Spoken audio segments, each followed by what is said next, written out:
welcome everyone. As Punya was saying, this is, what is it, our fifth just an hour session? Is it really? For this semester. And we usually start off with some announcements, some call outs about faculty accomplishments and reminders of events. So one of the things that we'd just like to start with and end with is our topic for next week. It's going to be a fun one. It's the Friday before break. And the topic is tips and tricks for surviving in academia. If you looked at the newsletter we sent out this week, there was an announcement and also a form where we were asking folks to submit some of their own tips and tricks. They can range from minor. I know Punya was giving the example of changing fonts and spacing to make your paper within the word limits for a proposal or some other kind of writing assignment. So it could be that level, or it could be how to say no without saying no, all sorts of other ideas. So fun, casual, nothing too intense for the Friday before break. So a few other announcements. Our own Antonio Duran was named an inaugural Aspen Index Impact Fellow of the Aspen Institute Leadership Development Program. Congratulations, Antonio. That was really quite an accomplishment. Aisha Boyce recently led a professional development seminar in ethics and equity in grad education at the Graduate Division of UC Merced. And Steve Zeiker, based on a year-long partnership with ADE, LLT student Annette Schmidt, EPE 2020 graduate, who is now a GFC assistant professor, Jana Goebel, will be hosting a research seminar on October 19th on farm to school partnerships, which is really exciting. I don't know if we have a link, exciting. I don't know if we have a link for that, but I think that's going to be sent out around October 7th to around 80,000 Arizona teachers. And also a note about the Office of Global Engagement and our Learning Futures Collaborative network that is focused on refugee and immigrant networks and education, had a very successful event this past Thursday and is on the topic of collaboration and ecosystem approaches to refugee education. And we just wanted to make sure you look at, and these are all in the college calendar, look forward to their future events, one on October 19th, that's focusing on belonging for refugee and immigrant students and families, and a third event on November 15th on socio-emotional learning and well-being, cornerstones of refugee and immigrant education. So those are just a few things that are coming up, and a few shout outs. So with that, I think since we have just an hour, why don't we turn to today's topic. Punya, do you want to introduce our guests? Sure. So today's topic is growing a DEI-oriented research agenda, and we are really excited to have Dr. Deena Khalil with us today. She is an NSF Program Officer for Racial Equity, as well as an Associate Professor in the School of Education at Howard University, and is currently working at NSF. So thank you so much, Dr. Khalil, for joining us today. This is super exciting and glad to have you on board. Also, we should let you know that one of the grants that you manage with Eugene Judson and Meseret, who's here, and Sean Jordan, along with, I think, Nalini, you are on that as well, recently was awarded the STEM and Social Capital, the President's Medal for Social Embeddedness, which will be announced in December. I thought that was something that you might know, but again, we keep highlighting the amazing work that our faculty do. Also with us is Dr. Meseret Hailu, Assistant Professor of Higher and Postsecondary Education at MLFTC, Dr. Nalini Chhetri, Associate Director for International Initiatives and Clinical Associate Professor in the School for Future of Innovation in Society and the School of Sustainability. And of course, Cristobal Rodriguez, our Associate Dean for Equity and Inclusion, is here, as well as JulieAnna Carsen, who's an Assistant Director of Research Development, because we think that there might be some questions that come up around the support that we give internally. I think Deena, Cristobal just messaged me that this part of the part where you would be talking, the presentation should not be recorded. So I'll ask Clarin to pause the recording. And once you're done with the presentation, we will start it off again, if that's okay, Clarin. Was that grad students could sign up to be reviewers, which I think is awesome. And I think that, one of the things that we always recommend to our faculty is, if you're interested in going for NSF grants, that first step is really to go in and sign up as a reviewer, because that allows you to see the process and to look at different proposals. And that gives you sort of an insider look on that. And also really appreciate your willingness to receive emails if you have any questions and so on. So thank you for that. With that, I would like to actually move to Meseret and Nalini, who have received this grant. So could you quickly introduce yourself and what you do, your research interests and so on, and then follow up a little bit, maybe once we have done the two introductions, to talk a little bit about your experience and what advice you would give others who would be interested in going in for these grants. So Meseret, I'll start with you. Sure. Thank you so much, everyone, for coming today, and thank you for your interest in our work. So I have the pleasure of being co-PI, as Punya mentioned, on this really large and collaborative project. And Dr. Nalini Chhetri is also one of the co-PIs. In terms of advice about, Punya, just to make sure I heard you correctly. So you said advice and what have I learned? Or those are two questions? Sure. Can we just go get Nalini's introduction and come back to that? So, just to make sure that she gets a chance here. Okay, Nalini, go ahead. Yes, I think Meseret described me correctly. Also, I'm in a different school than the Teachers College, but I do have an education policy graduate training and also the STEM, informal STEM education training. And so, yes, I'm also the co-PI. Back to you, Meseret, and then I'll follow up. Thank you. Sure. So thank you. Thanks, Nalini. So one thing I will say is that Dr. Eugene Judson has done quite a lot of the organization and wrangling for this project as the PI. And so just kudos to him. I've learned a lot from him in this process. But I would say what I remember from the application process is that we started pretty early and got a lot of drafts reviewed within the internal team and also externally as well. So that's always a good idea when it comes to grant applications, I'm sure, as you all know. And I think one of the strengths of this project that I would venture to guess is probably a strength for other applicants as well, is that it really is transdisciplinary, as we talked about a few weeks ago, and really community engaged. And I've been part of studies before where we thought we were being community engaged and community responsive, but this one really is. It really takes the input of community leaders and in our case, the leaders of ethnically based community organizations, refugee serving organizations throughout the Phoenix metro area. And their input and insight and advice is really taken very seriously at every stage of the project. So when we were writing the application proposal, as we've designed interview protocols, as we think about programming, when we do the evaluation, debriefs, at every stage, there is a really collaborative ethos that permeates all aspects of the project. And I think that I would imagine that is part of the reason why it was funded and why it continues to be successful. Nalini, I'm not sure. Okay, yes. So just to add to what Meseret said, this was really innovative. This project is really innovative, and it's built on this idea of social cognitive career theory. And so all, like Deena said, the methods, the whole ethos around that was, how do you look at this, particularly in the context of vulnerable population in Arizona?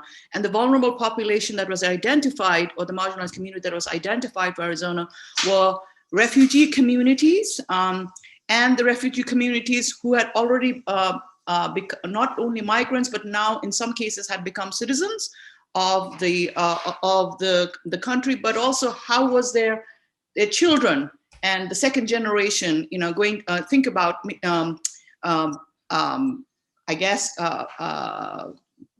thriving in this. So one of the most important work in this project was done before the project, which was establishing relationships. So we worked initially, it was two projects. One was the pilot project, we called it Scaffold, and then it morphed into the larger project, which is called Password.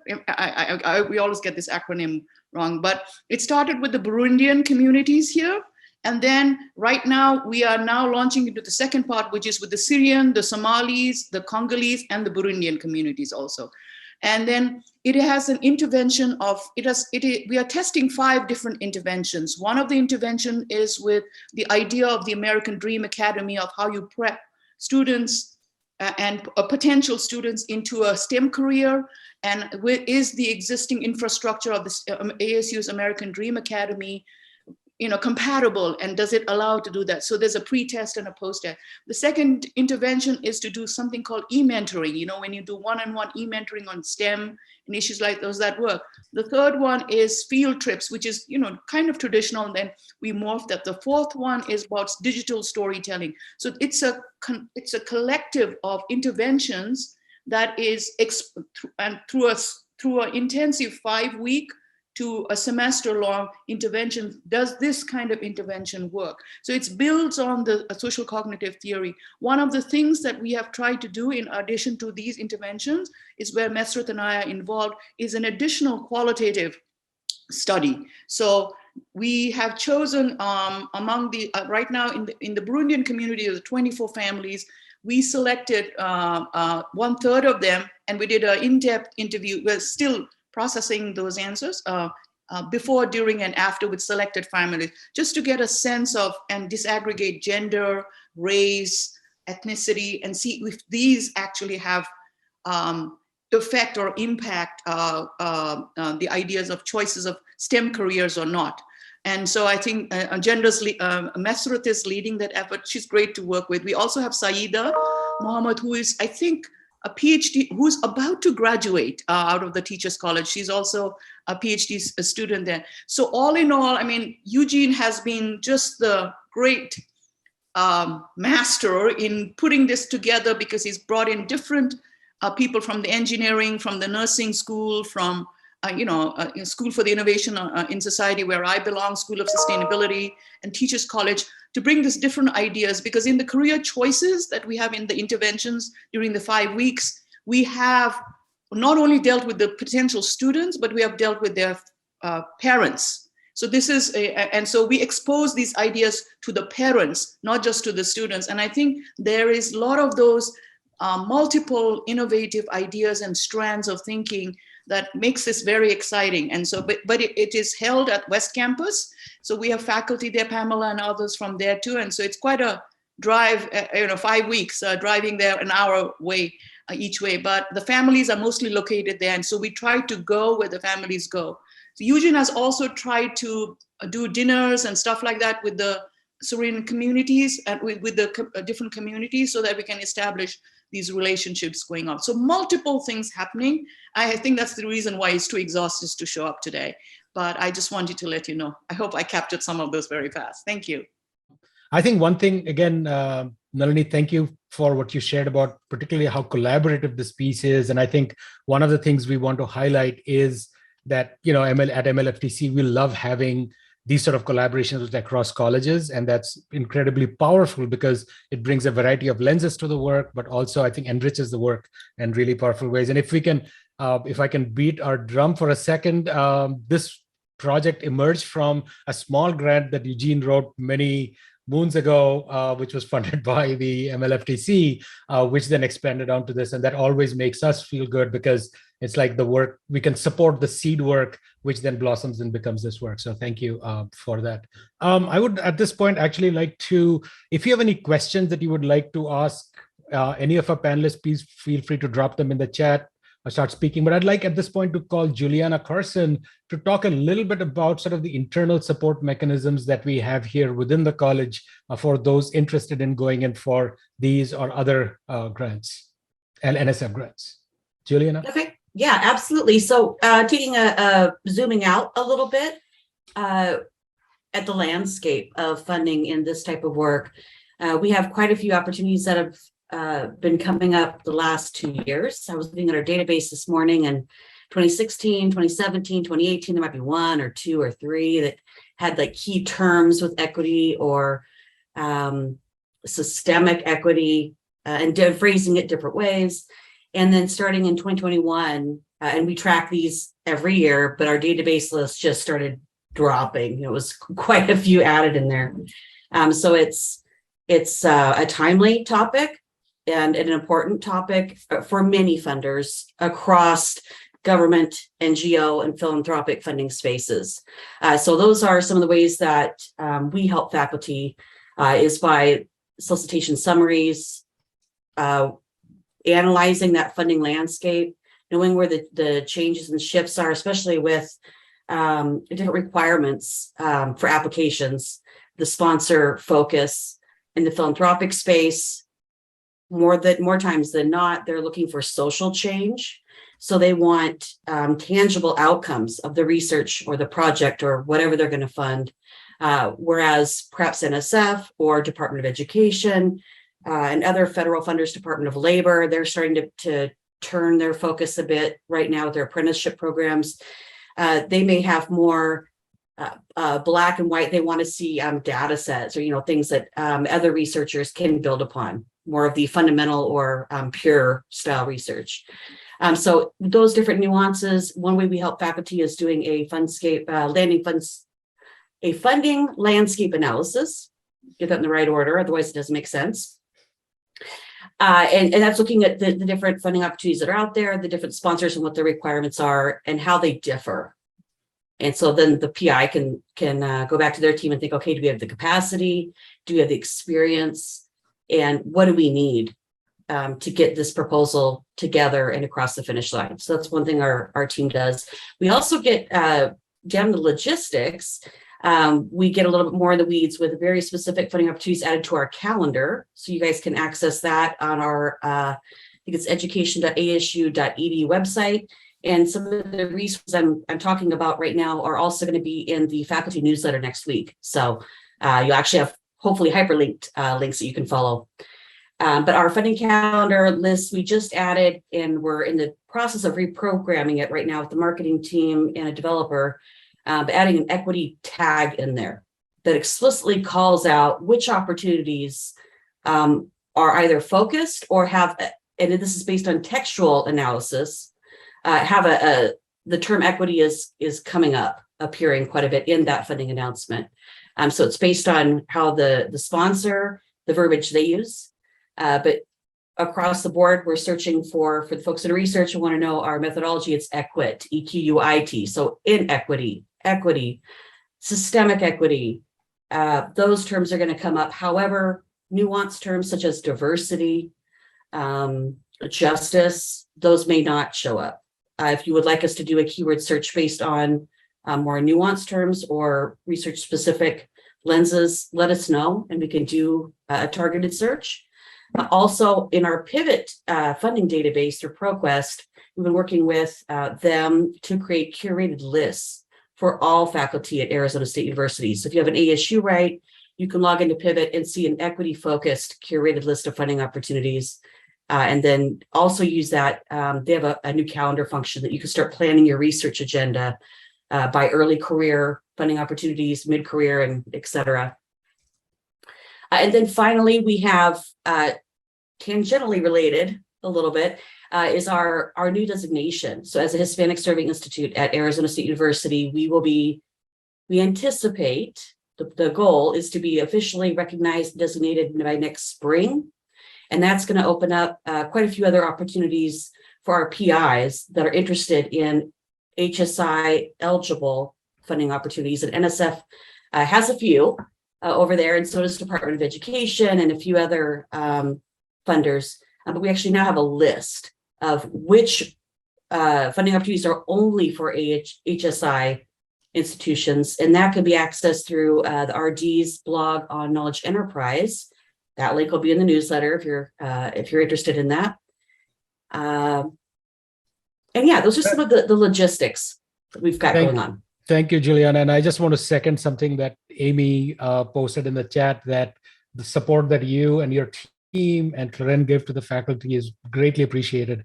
And, these are these conversations we've been having for a while, and having that as an option, equity as an option in the pull down menu makes these easier for us to find the right grants and so on. So as always, thank you for that. Let's see. So we had a couple of questions here. Cristobal, do you want to, instead of my reading out the question and everybody listening to my voice, why don't you step in and put your question on there? I think that's an important one, which I would love to get input from everybody on the call on your thoughts around that. So go ahead, Cristobal. Cunha, but your voice is so soft and smooth. And thank you, I always Cristobal. appreciate it. Just won yourself a free coffee next time. Well, listen, a big part of this whole conversation started in our efforts to be more strategic in advancing specifically equity-oriented grants. And this is connected to its influence and its impact, right? It's not just about its influence on being more inclusive on the people, but also a new epistemologic creativity and contributions to our research community. Now, that's the way I would see it, right? But I think there might be more influences or impacts on this kind of work, but also wanted to see how we can begin to leverage its connection to advancing our community, both in people and in work.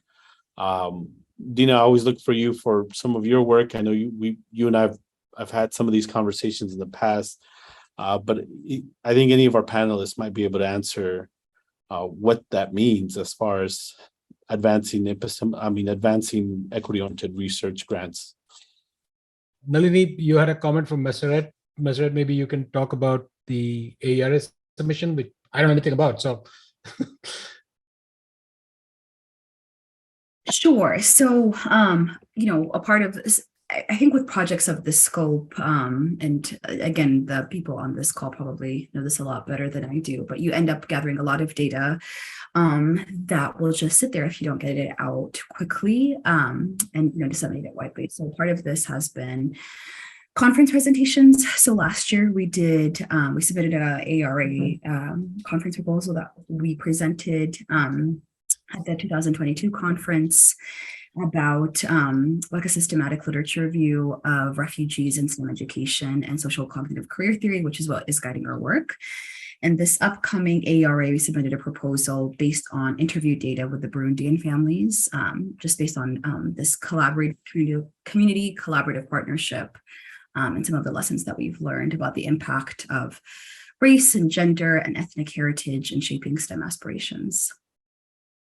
Thank you. I actually was reminded, not related to this project, but a recent piece that Jill Koyama wrote around refugees and materiality and objects that she co-authored with a refugee. And I thought that was so interesting because very often, we take the stance of like, we are studying them. There is always that distance. And to bring that individual into that process, I felt was very, very powerful as just an example of how one can think differently about even publication and writing and sort of foregrounding the voices of groups that often are marginalized, as we know. Nalini, you had your hand up. Yes, I think that's a really important point. And actually, Cristobal also pointed out to a really important thing. So one of the things that has been plaguing me for a very long time is the idea of this co-production. What does that mean? To your point, Punya, right?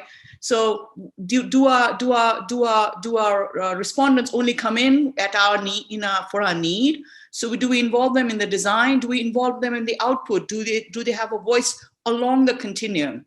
So I think that has been really important. Otherwise, we end up doing extractive research. And that has always worried me. And so what are we doing? So last year in SFIS, what we tried to do was, this is to Deena's point also and to Cristobal's point, is how do we look at what we are doing with our PhD and a graduate student? So we did a systematic analysis of all of the syllabus and the readings of each of the core courses. And so we tried to, then we analyze it in terms of equity, gender, race, geography, and see which kind of readings are being exposed to the students. I just finished doing the analysis on that, and it was not a pretty picture in terms of what we thought we were being, very, but when egalitarian, exposing different ideas, and it was very skewed. So that was one.